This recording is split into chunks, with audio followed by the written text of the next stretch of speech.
പിതാവിനും പുത്രനും പരിശുദ്ധാത്മാവിനും സ്തുതി, ആദിമുതൽ എന്നേക്കും തന്നെ. ആമേൻ. പരിശുദ്ധ ശ്ലീഹന്മാരെ മുൻനിർത്തി അവരുടെ ജീവിത ഉദാഹരണങ്ങൾ, മാതൃകകൾ നമ്മുടേതാക്കി മാറ്റുവാനുള്ള പരിശ്രമത്തോടെ പ്രാർത്ഥനാപൂർവം നാം ഈ ശ്ലീഹ നോമ്പിൽ മുന്നേറുകയാണല്ലോ. അപ്പോസ്തലന്മാർ എങ്ങനെ നോമ്പനുഷ്ഠിച്ചു, അല്ലെങ്കിൽ അവരുടെ ജീവിത മാതൃക എന്തായിരുന്നു എന്ന് കഴിഞ്ഞ ദിവസങ്ങളിലൊക്കെ ഞാൻ നിങ്ങളോട് സംസാരിച്ചു. ശ്ലീഹ നോമ്പിൻ്റെ 5-ാം ദിവസത്തിലേക്ക് പ്രവേശിക്കുന്ന ഇന്ന് ശ്ലീഹന്മാർ അവരുടെ സ്ഥാനം, അപ്പോസ്തലന്മാരുടെ സഭയിലെ സ്ഥാനം എന്താണ് എന്ന് കുറച്ച് നിമിഷങ്ങൾ നമുക്ക് ചിന്തിക്കാം. അതിനായിട്ട് വിശുദ്ധ മർക്കോസിൻ്റെ സുവിശേഷം 3-ാം അധ്യായം 13 മുതൽ 18 വരെയുള്ള വാക്യങ്ങൾ ഞാൻ വായിക്കുകയാണ്. 5 വാക്യങ്ങൾ. വിശുദ്ധ മർക്കോസിന്റെ സുവിശേഷം 3-ാം അധ്യായം 13 മുതൽ 18 വരെയുള്ള വാക്യങ്ങൾ. പിന്നെ അവൻ മലയിൽ കയറി തനിക്ക് ബോധിച്ചവരെ അടുക്കൽ വിളിച്ചു. അവർ അവൻ്റെ അരികിൽ വന്നു. അവൻ തന്നോടുകൂടെ ഇരിപ്പാനും പ്രസംഗിക്കേണ്ടതിന് അയപ്പാനും ഭൂതങ്ങളെ പുറത്താക്കേണ്ടതിന് അധികാരമുണ്ടാകുവാനും 12 നിയമിച്ചു. ശീമോന് പത്രോസ് എന്ന് പേരിട്ടു. സെബദിയുടെ മകനായ യാക്കോബ്, യാക്കോബിന്റെ സഹോദരനായ യോഹന്നാൻ, ഇവർക്ക് ഇടിമക്കൾ എന്നർത്ഥമുള്ള ബൊവനർഗസ് എന്ന് പേരിട്ടു. അന്ത്രയോസ്, ഫിലിപ്പോസ്, ബർത്തുലോമായി, മത്തായി, തോമസ്, അൽഫായുടെ മകനായ യാക്കോബ്, തദ്ദായി, കനാന്യനായ ശീമോൻ, തന്നെ കാണിച്ചു കൊടുത്ത ഈസ്കറിയോത്ത് യൂദ എന്നിവരെ തന്നെ. നമ്മുടെ കർത്താവ് 12 അപ്പോസ്തലന്മാരെ വിളിച്ച് നിയമിച്ച് അവർക്ക് ഈ ലോകത്തിൽ നൽകാനുള്ള ജോലി നൽകുന്ന ഭാഗമാണ്. എന്തിനൊക്കെയാണ് അവൻ അപ്പോസ്തലന്മാരെ വിളിച്ചത്? 2-3 കാര്യങ്ങൾ വേദഭാഗത്ത് പറയുന്നുണ്ട്. അവൻ തന്നോടുകൂടെ ഇരിപ്പാനും പ്രസംഗിക്കേണ്ടതിന് അയപ്പാനും ഭൂതങ്ങളെ പുറത്താക്കേണ്ടതിന് അധികാരമുണ്ടാകുവാനും 12 നിയമിച്ചു. 12 നിയമിക്കുന്നതിന് 3 പർപ്പസാണ്. 1, യേശു ക്രിസ്തുവിനോട് കൂടെ ഇരിക്കുക, ബി വിത്ത് ജീസസ്, യേശുവിനോടൊപ്പം ആയിരിക്കുക. 2, പ്രസംഗിക്കേണ്ടതിന് അയക്കുവാൻ. ഞാൻ ഇന്നലെ പറഞ്ഞല്ലോ, ശ്ലീഹ എന്ന വാക്കിൻ്റെ മൂല അർത്ഥം എന്ന് പറയുന്നത് അയക്കപ്പെടുന്നവൻ എന്നാണ്. അതുകൊണ്ട് പ്രസംഗിക്കാൻ അയക്കപ്പെടേണ്ടതിനാണ് 2ാമത്തെ കർത്തവ്യം. അതാണ് 2ാമത്തെ purpose, to be send out for preaching. 3, ഭൂതങ്ങളെ പുറത്താക്കേണ്ടതിന് അധികാരമുണ്ടാകുവാനും. ഇവർ പോകുമ്പോൾ ഇവർക്ക് ഭൂതഗ്രസ്തരെ സൗഖ്യമാക്കാനുള്ള അധികാരം അതുമുണ്ടാകാനായിട്ടാണ് ഈ ശ്ലീഹന്മാരെ നിയമിക്കുന്നത് എന്ന് പറയുന്നു. ആ ശ്ലീഹന്മാരുടെ പേരാണ് പിന്നീട് അവിടെ എഴുതിയിട്ടുള്ളത്. 12 ശ്ലീഹന്മാരുടെ പേരുകൾ വ്യക്തമായിട്ട് അവിടെ നമ്മൾ കാണുന്നുണ്ട്. വ്യാഴാഴ്ച രാത്രി നമസ്കാരത്തിൽ ശ്ലീഹന്മാരെ ഓർക്കുന്ന മനോഹരമായ ഒരു ഭാഗമുണ്ടാകും. 12 തൂണുകളീ ധരയെ താങ്ങുന്നു, 12 മാസങ്ങൾ ആണ്ടിൻ മകുടങ്ങൾ, 12 ഉറവുളവായി ആശീമോൻ ദേശേ, 12 ശ്ലീഹന്മാർ വചനം ഘോഷിച്ചു. ഇങ്ങനെ പോകുന്ന ഒരു ഭാഗമാണ്. എന്താണ് ശ്ലീഹന്മാരെ പ്രത്യേകം ഓർക്കുന്ന ഒരു ഭാഗം, ഒരു പ്രാർത്ഥനാ ഭാഗമാണ്. അവിടെ ഈ 12 പേരുടെ അല്ലെങ്കിൽ 12 എന്ന് പറയുന്ന നമ്പറിന്റെ പ്രത്യേകത എന്ത്, അല്ലെങ്കിൽ അതിൻ്റെ പ്രാധാന്യം എന്ത് എന്ന് പറയുകയാണ്. ഈ 12 പേരെ എന്തുകൊണ്ടാണ് തിരഞ്ഞെടുത്തത്? എന്തുകൊണ്ടാണ് വേറൊരു നമ്പർ ഇല്ലാത്തത്? എന്തുകൊണ്ട് 10 ആയില്ല? എന്തുകൊണ്ടത് 15 ആയില്ല? നമുക്ക് ചോദിക്കാം. 12 എന്ന് പറയുന്ന നമ്പറിന് ഒരു വലിയ പ്രാധാന്യം ബൈബിൾ ചരിത്രത്തിലുണ്ട്. അത് പറയുന്നതിന് മുമ്പ് ഈ 12 പേരെ തെരഞ്ഞെടുക്കുമ്പോൾ ആ തെരഞ്ഞെടുപ്പിന് ഒരു അടിസ്ഥാനമുണ്ട്. അതിവരെ തെരഞ്ഞെടുത്ത ശേഷം അപ്പോസ്തല പ്രവർത്തികളിലാണ് നമ്മൾ അടിസ്ഥാനം കാണുന്നത്. എന്താണ് ഇവരുടെ ക്വാളിഫിക്കേഷൻ എന്നുള്ളത്? ഒരാൾക്ക് ഒരു ശ്ലീഹായി മാറണമെങ്കിൽ, യേശുക്രിസ്തുവിന്റെ കാലത്ത് ഒരു ശ്ലീഹാ സ്ഥാനത്ത് വരണമെങ്കിൽ എന്തൊക്കെ ക്വാളിഫിക്കേഷൻ ഉണ്ടായിരിക്കണം എന്ന് പറയുന്നുണ്ട്. അത് അപ്പോസ്തല പ്രവർത്തികൾ 1-ാം അധ്യായം 21-ാം വാക്യത്തിലുണ്ട്. അവൻ ഈ ശ്ലീഹായായി യൂദ, ഇസ്കറിയോത്ത യൂദ കെട്ടിഞ്ഞാന്ന് ആത്മഹത്യ ചെയ്ത ആ ഒഴിവിലേക്ക് മത്തിയാസ് എന്ന് പറയുന്ന ഒരാളിനെ തിരഞ്ഞെടുക്കപ്പെടുന്ന സന്ദർഭമാണ്. ആ സന്ദർഭത്തിൽ അവിടെ ഈ ക്വാളിഫിക്കേഷൻ പറയുന്നുണ്ട്.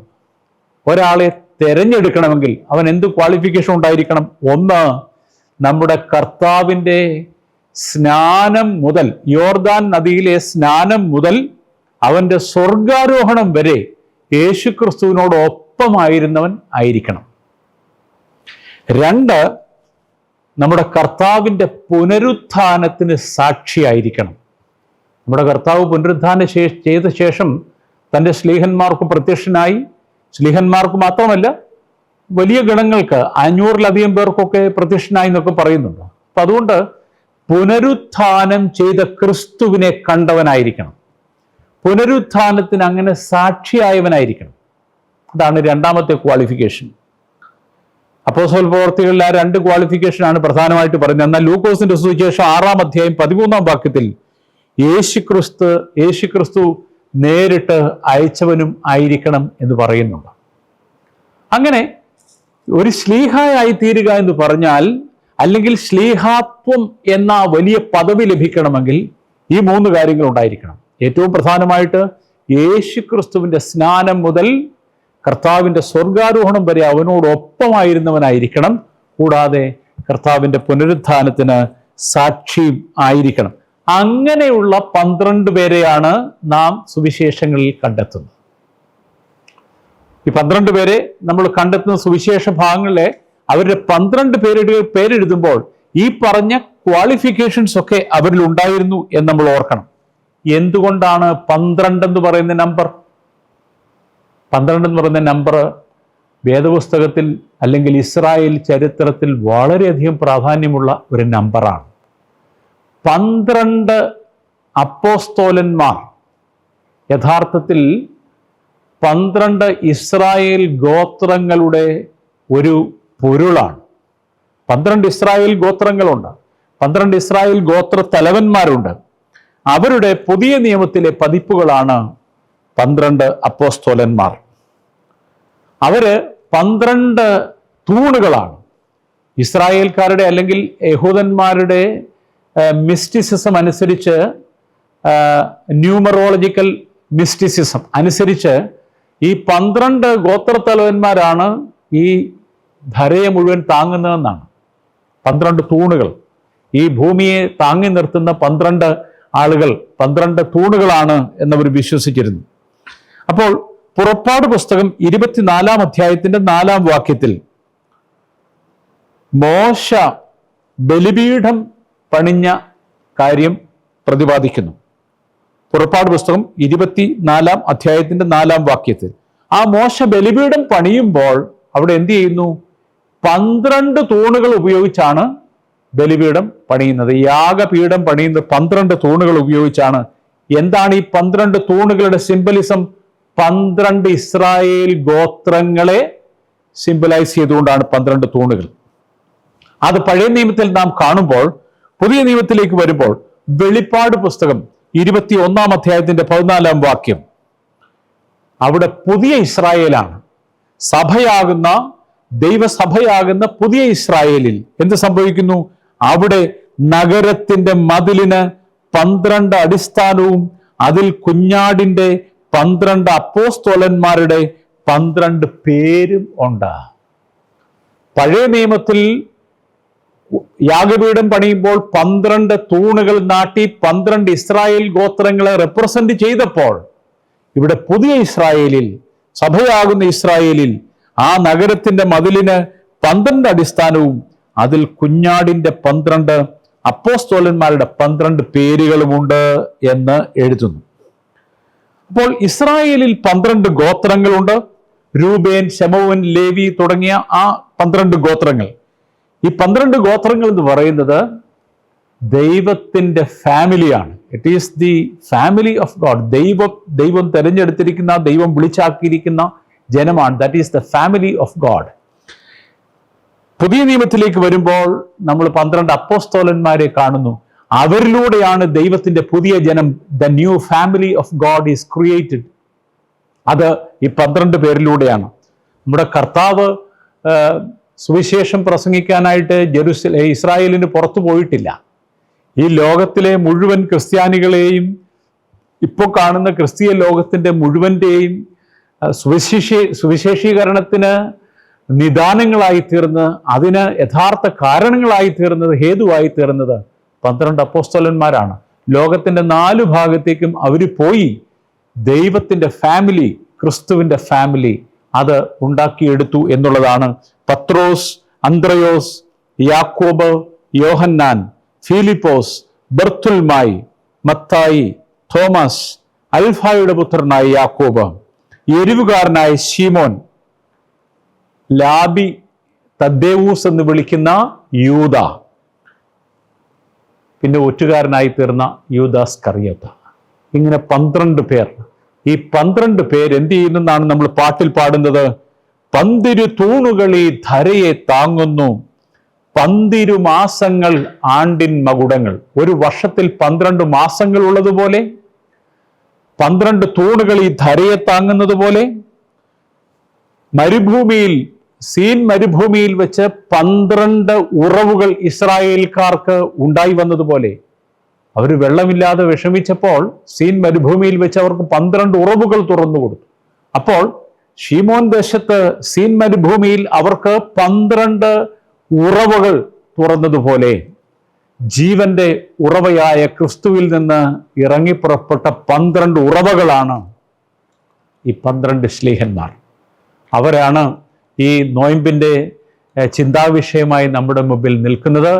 ഓരോ ശ്ലീഹായും അവരവരുടെ തരത്തിൽ കഷ്ടമനുഭവിക്കുകയും അവരവരുടെ തരത്തിൽ സുവിശേഷ പ്രവർത്തനം നടത്തുകയും അങ്ങനെ നമ്മുടെ പൂർവ്വപിതാക്കന്മാരെ ഈ വിശ്വാസത്തിൻ്റെ പ്രകാശത്തിലേക്ക് കൊണ്ടുവരികയും ചെയ്തു.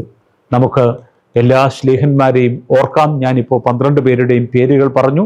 ഒരാൾ നഷ്ടപ്പെട്ടു പോയി, അത് യൂദ ഇസ്കറിയോത്ത ആണ്. ആ സ്ഥാനത്തേക്കാണ് പിന്നീട് അപ്പോസ്തല പ്രവൃത്തികളിൽ നമ്മൾ കാണുന്ന 1-ാം അധ്യായത്തിൽ കാണുന്ന ആ തെരഞ്ഞെടുപ്പ് നടക്കുകയും മത്തിയാസ് എന്ന് പറയുന്ന ആളിനെ അവിടേക്ക് ആക്കുകയും ചെയ്തത്. അങ്ങനെ 12 വീണ്ടും അവിടെ സ്ഥിരപ്പെട്ടു. 12 എന്ന് പറയുന്ന നമ്പർ സ്ഥിരപ്പെടുത്താൻ വേണ്ടിയാണ് മത്തിയാസ് എന്ന് പറയുന്ന ഒരാളിനെ കൂടെ തിരഞ്ഞെടുക്കുന്നത്. ഒരാൾ വീണുപോയപ്പോൾ അതിലേക്ക് ഒരാളിനെ തിരഞ്ഞെടുത്ത് വെച്ചതിന്റെ കാരണം ഞാൻ പറഞ്ഞ ഈ 12 എന്ന് പറയുന്ന നമ്പറിന്റെ പ്രത്യേകതയാണ്. അത് തികയ്ക്കുവാൻ വേണ്ടിയാണ് മത്തിയാസ് എന്ന് പറയുന്ന ഒരു ശിഷ്യനെ കൂടെ തിരഞ്ഞെടുത്ത് ആ സുവിശേഷ പ്രവർത്തനത്തിനായിട്ട് നിയോഗിക്കുന്നത്. അതുകൊണ്ട് ഈ ശ്ലീഹന്മാരുടെ എല്ലാവരുടെയും പ്രാർത്ഥന നമുക്ക് കോട്ടയായിരിക്കട്ടെ. 12 എന്ന് പറയുന്ന ആ സംഖ്യ 12 മാസങ്ങൾ വർഷത്തെ പരിപോഷിപ്പിക്കുന്നത് പോലെ, 12 ഉറവുകൾ സീനായ് മരുഭൂമിയിൽ ഉണ്ടായതുപോലെ, 12 തൂണുകൾ ഈ ധരയെ താങ്ങുന്നത് പോലെ 12 ശ്ലീഹന്മാർ ഈ സഭയുടെ തൂണുകളായി നിൽക്കുന്നു. അവരെ എല്ലാ കുർബാനയിലും എല്ലാ ആരാധനയിലും നമ്മൾ കാണുന്നുണ്ട്. അവരാണ് ത്രോണോസിൽ തിളങ്ങി നിൽക്കുന്ന 12 മെഴുകുതിരിക്കാലുകൾ.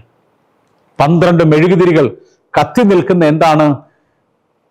The apostles of Christ are shining in the church. ആരാധനയിൽ, സഭയിൽ അവർ തിളങ്ങി വിളങ്ങി നിൽക്കുകയാണ്. അവരെയാണ് ത്രോണോസിൽ കർത്താവിൻ്റെ കുരിശിന് ചുറ്റും നമ്മൾ കാണുന്നത്. നടുക്ക് നിൽക്കുന്നത് കർത്താവ് കുരിശ്, മരക്കുരിശ്. ചുറ്റുമായി 12 ശ്ലീഹന്മാർ തിളങ്ങി വിളങ്ങി ശോഭിതരായി നിൽക്കുന്നു. അവരുടെ പ്രാർത്ഥന നമുക്ക് കോട്ടയായിരിക്കട്ടെ. ശ്ലീഹാ നോമ്പ് എല്ലാവർക്കും അനുഗ്രഹമാവട്ടെ എന്ന് പ്രാർത്ഥിച്ചുകൊണ്ട് ചുരുക്കുന്നു.